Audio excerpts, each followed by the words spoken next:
नमस्कार विद्यार्थी मित्रांनो, आज ऑनलाईन आणि ऑफलाईन कोचिंग बद्दल आपण बोलणार आहोत. कोविडपासनं ऑनलाईन कोचिंगकडे भरपूर मुलं शिफ्ट झालेली आहेत. त्यामुळं सगळ्या पॅरेंट्स आणि स्टुडंटचं कन्फ्युजन आहे, ऑनलाईन निवडावं की ऑफलाईन. चला आज तुमचं कन्फ्युजन दूर करतो. ऑनलाईन कोचिंगमध्ये आपण एखादी बॅच निवडतो.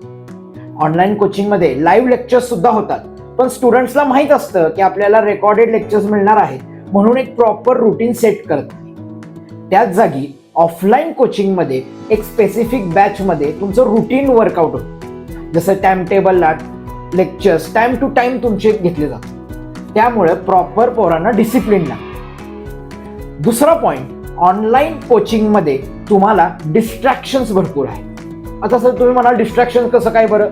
तर एखादं रेकॉर्डेड लेक्चर बघताना एखादं जर व्हॉट्सअपचं नोटिफिकेशन आलं, चालली आपली गाडी.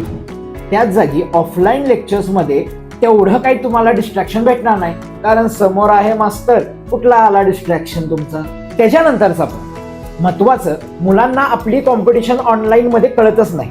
आपल्याला मात्र सगळं येतंय, पण नक्की येतंय का हेच माहित नाही. तिथं ऑफलाईनला मास्तरनं एखादा जर क्वेश्चन विचारला तर शेजारचं कसं पटकन उत्तर देतोय, अरे आपण कुठं मागं आहोत, हे कॉम्पिटिशन लगेच कळतं.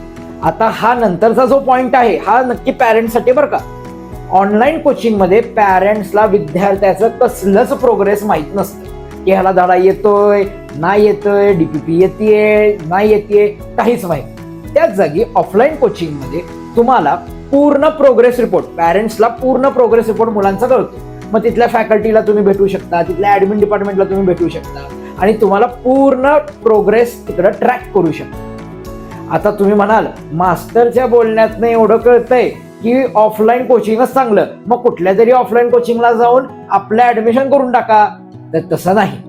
मग नक्की ऑफलाईन कोचिंग कसा निवडावा, त्यासाठी पुढचा व्हिडिओची वाट बघा. प्ले स्टोअरवर फॉक्सन एज्युकेटर्स ॲप डाउनलोड करा. जेई, नीट, NDA, MST CET साठी अधिक माहिती मिळवा आणि आजच खाली दिलेल्या व्हॉट्सअप नंबरवर आपले डाऊट सॉल्व्ह करून घ्या.